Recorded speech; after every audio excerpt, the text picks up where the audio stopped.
60 seconds with Dacara. Alright, what's your hometown? Where you from? Maryland. Alright, where's your birthday? August 8th. Alright, what's your favorite color? Pink. Okay, what's your dream occupation? Real estate. Ooh, I like that. Okay, what's your biggest pet peeve? Mean people. I don't like mean people either. What's Mean your favorite artist? On Friday night, but just can you talk to us about what's in your heart and how you're feeling right now? Oh, it's an undescribable feeling. I really don't know the words I can gather to say how I'm feeling right now. I'm so broken. I'm so broken. Nobody should have to experience what I'm feeling right now as a parent. It's an undescribable feeling. I just want my daughter back safely. I do. Heard anything from police that could help locate her? Have they been communicative with you? Is there anything new since we spoke with you on Friday that you can share that people watching might want to know or think about? PG County Police is working hard behind the scenes. They've made this case a priority, which I appreciate so much. With our efforts and their efforts put together, we are working so hard to try to get her back. There are things that they're working on that I can't share at this time, but they are keeping in communication with us, which gives me the faith that they are working hard behind the scenes.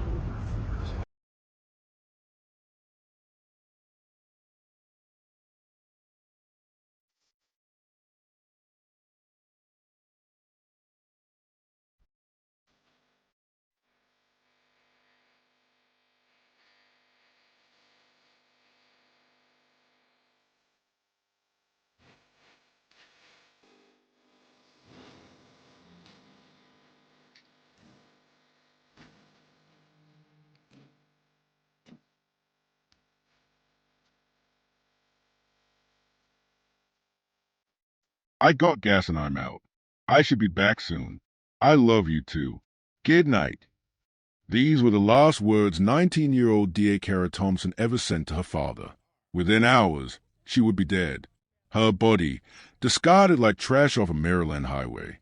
And for nearly 2 weeks, her family would search desperately, while her story remained invisible to the world. This is a story about a young woman who dedicated her life to serving others, and the system that failed to protect her.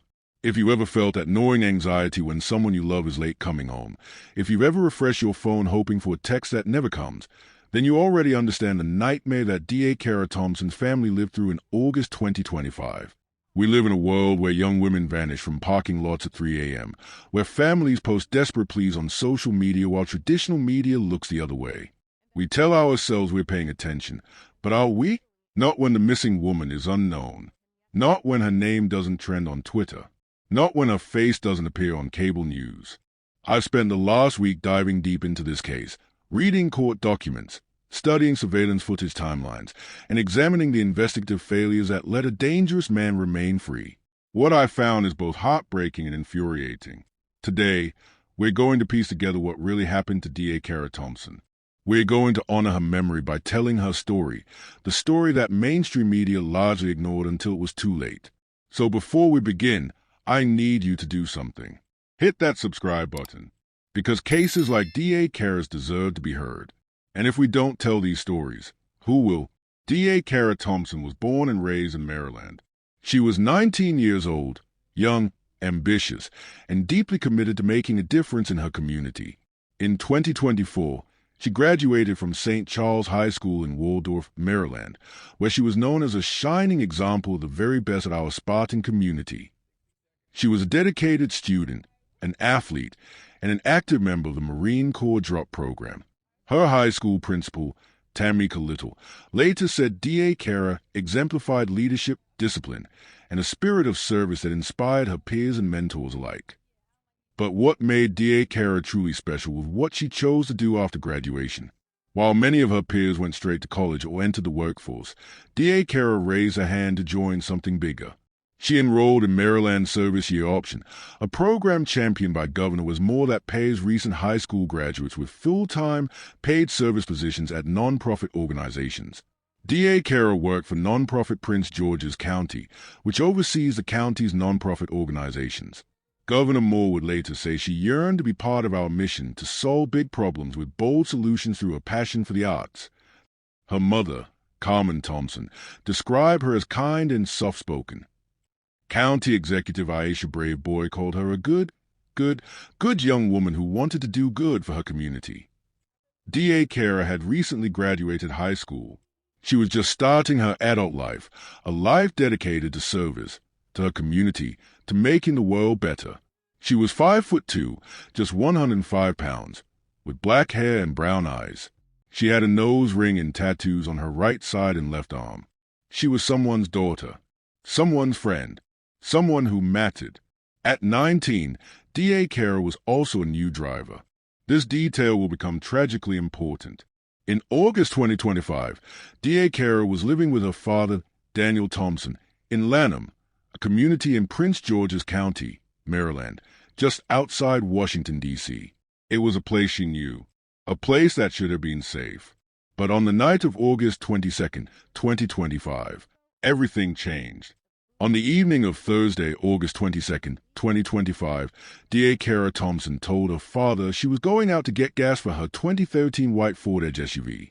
It was around 10 p.m., late, but not unusual for a 19-year-old. Daniel Thompson wasn't worried. His daughter said she'd be back soon.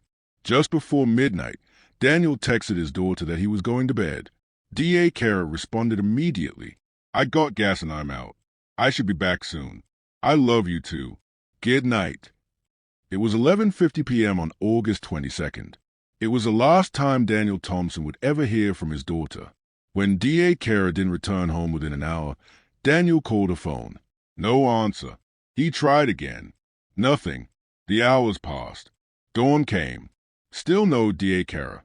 At 8:48 p.m. on August 23rd, nearly 21 hours after she'd left, Daniel Thompson reported his daughter missing to the Prince George's County Police Department.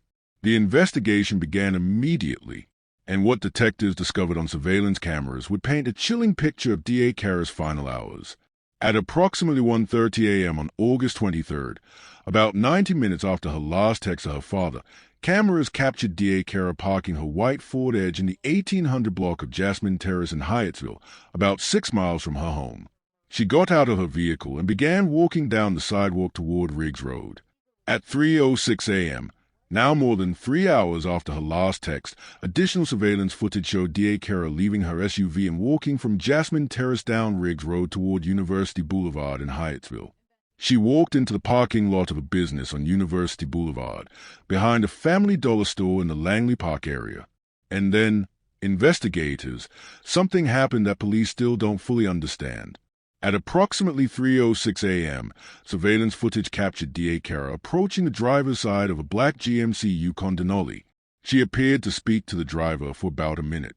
Then she walked around to the passenger side of the vehicle and got into the passenger front seat.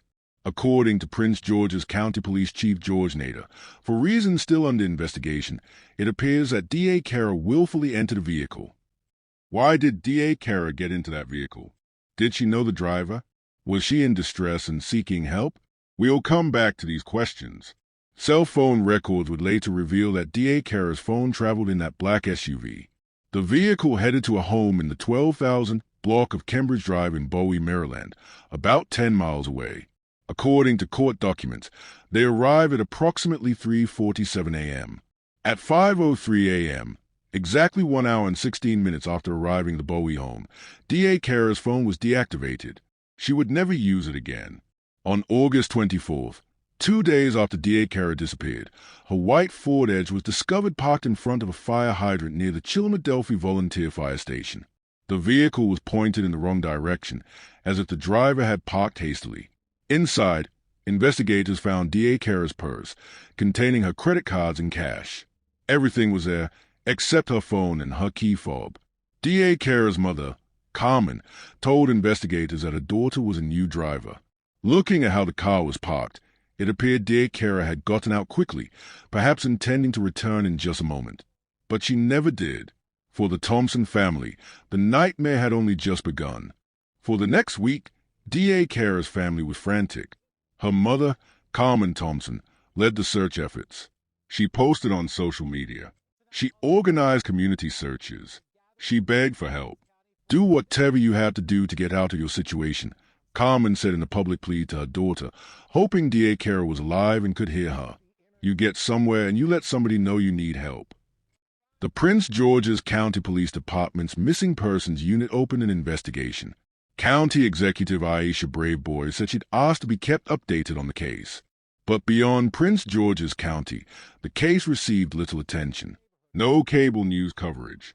No national headlines. No viral hashtags. And this, investigators, is where we need to talk about something uncomfortable. Dacara Thompson was a black woman.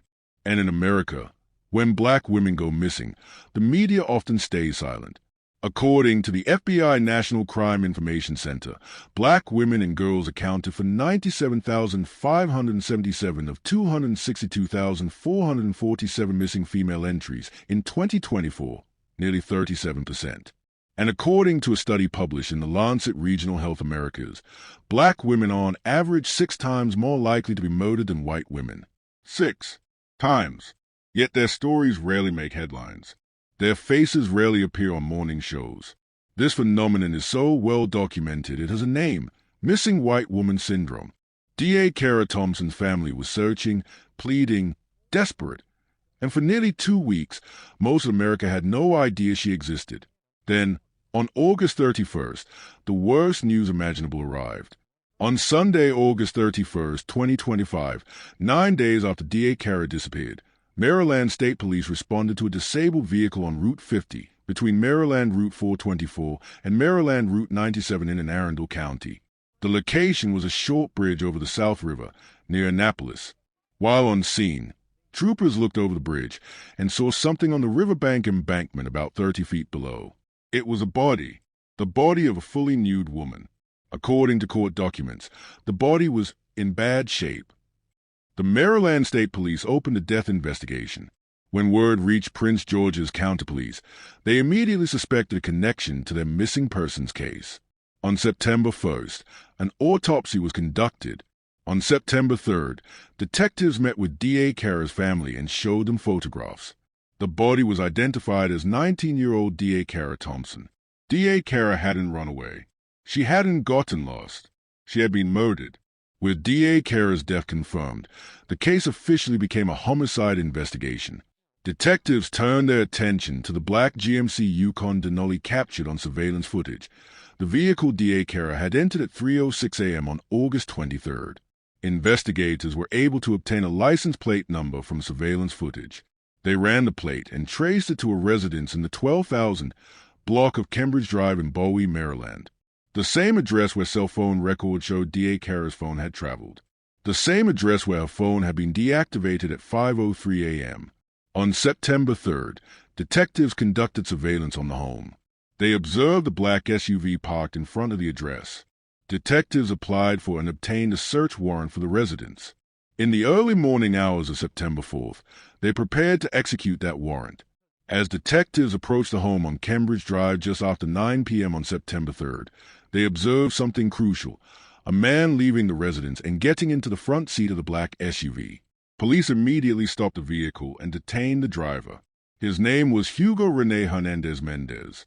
He was 35 years old, and he lived in the bedroom where, according to court documents, detectives would soon find evidence of murder. According to charging documents, Hernandez-Mendez told detectives he had been at the Galaxy nightclub on University Boulevard in the early morning hours of August 23rd. The nightclub was near where surveillance footage showed Dacara getting into his vehicle. But beyond that, investigators said Hernandez-Mendez provided limited cooperation. On September 4th, detectives executed the search warrant on the Cambridge Drive home. Inside, in Hernandez-Mendez's bedroom, they found evidence suggesting Dacara Thompson had been murdered there.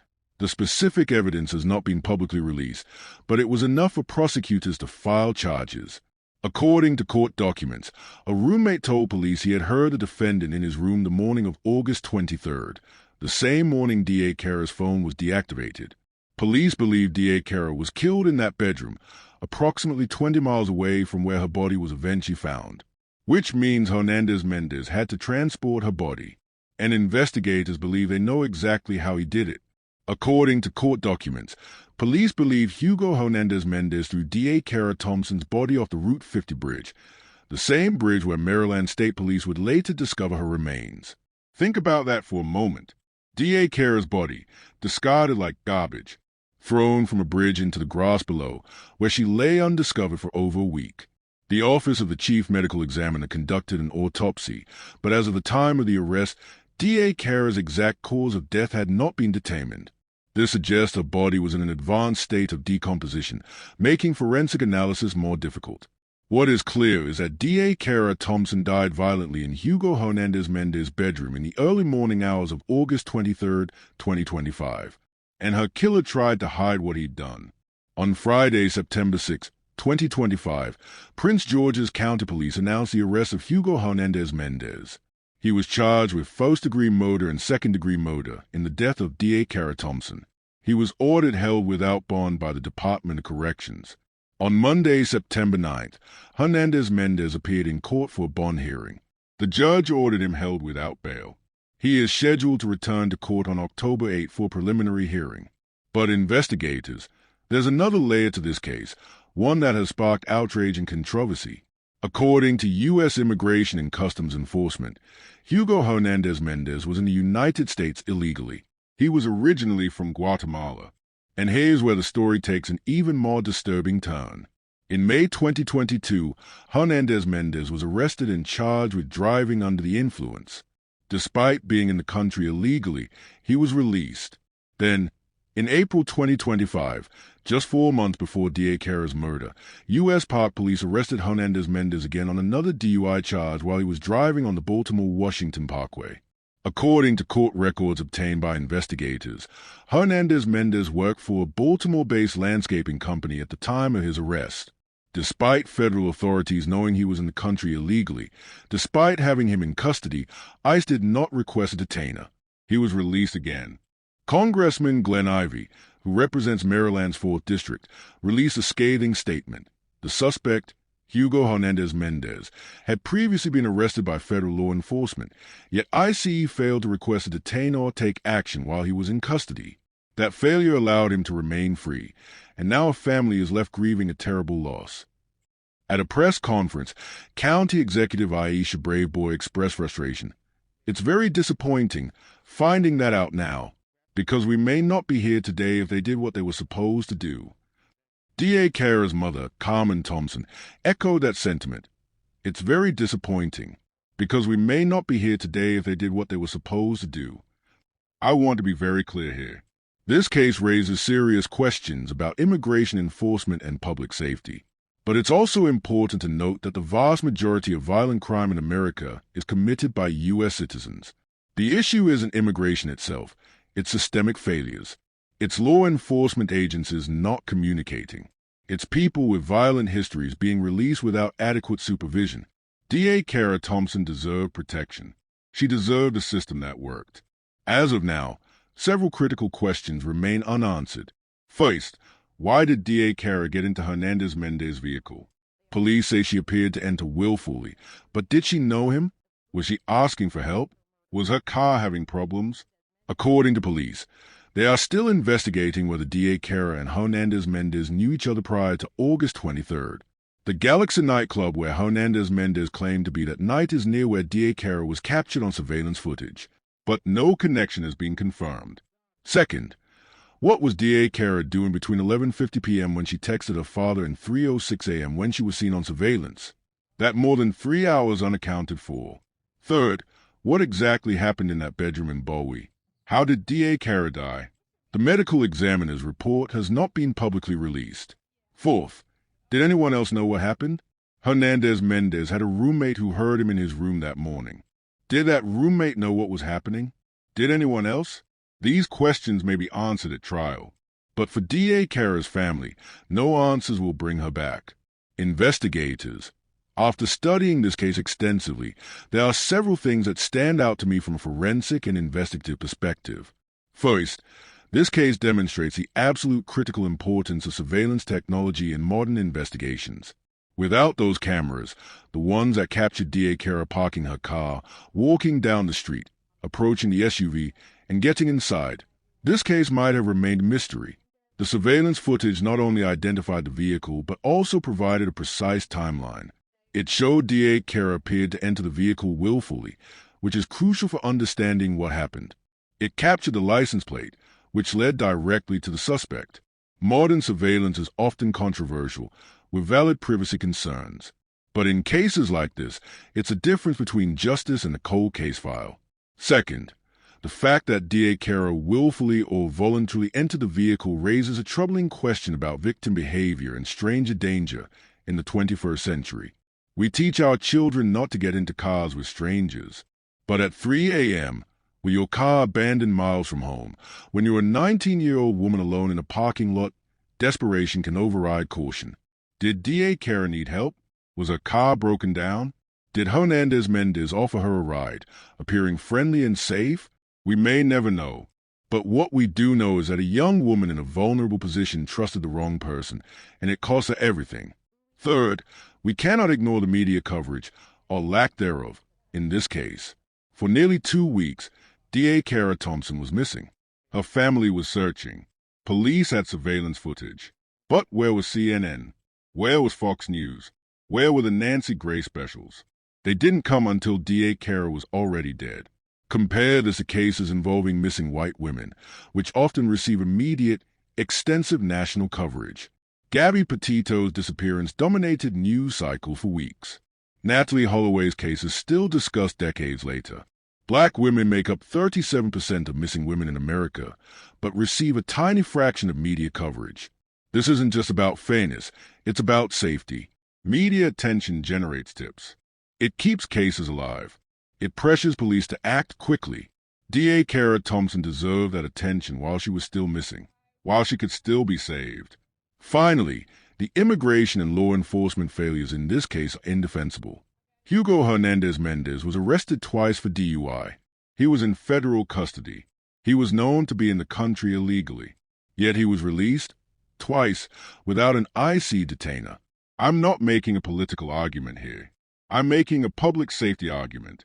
When someone, regardless of their immigration status, is arrested multiple times for serious offenses, there needs to be follow-through. There needs to be communication between agencies. There needs to be accountability. If ICE had done its job in April 2025, Dacara Thompson would likely still be alive. That's not anti-immigrant. That's pro-justice. If you stay with me through this entire investigation, I want you to remember something. Dacara Thompson was not a statistic. She was not a headline. She was a 19-year-old woman with dreams, with ambitions, with people who loved her. We live in a world that too often fails young women, that ignores them when they go missing, that forgets them when they are murdered. But we don't have to accept that. We can demand better. We can share their stories. We can say their names. I will continue to cover cases like Dacara's, cases that mainstream media ignores. Because these stories matter. These lives matter. We are the ones who will remember. We are the ones who will demand justice. We are the ones who refuse to let these young women be forgotten. So here's what I need from you, investigators. Subscribe to this channel if you haven't already. Share this video. Comment below with your thoughts on this case, but keep it respectful. Dacara's family may be watching. And if you or someone you know is ever in a situation where you're alone at night and feel unsafe, please call someone. Call 911. Call a rideshare. Do not get into a car with someone you don't know, no matter how desperate the situation seems. Dacara's life mattered, and we honor her memory by learning from this tragedy. Hugo Hernandez-Mendez's preliminary hearing was scheduled for October 8, 2025. His trial date has not yet been set. I will continue to follow this case and bring you updates as they happen. If you have any information about the case of Dacara Thompson, please contact the Prince George's County Police Department Homicide Unit at 301-516-2512. Dacara Thompson was laid to rest at Kettering Baptist Church Legacy Center in Upper Marlboro, Maryland. She is survived by her mother Carmen, her father Daniel, and countless others whose lives she touched. I pinned a question in the comments. Given the surveillance footage and cell phone records, what do you think happened between 11:50 p.m. and 3:06 a.m.? Why do you think Dacara got into that vehicle? Drop your theories below, but remember, keep it respectful. This is a real family's real tragedy.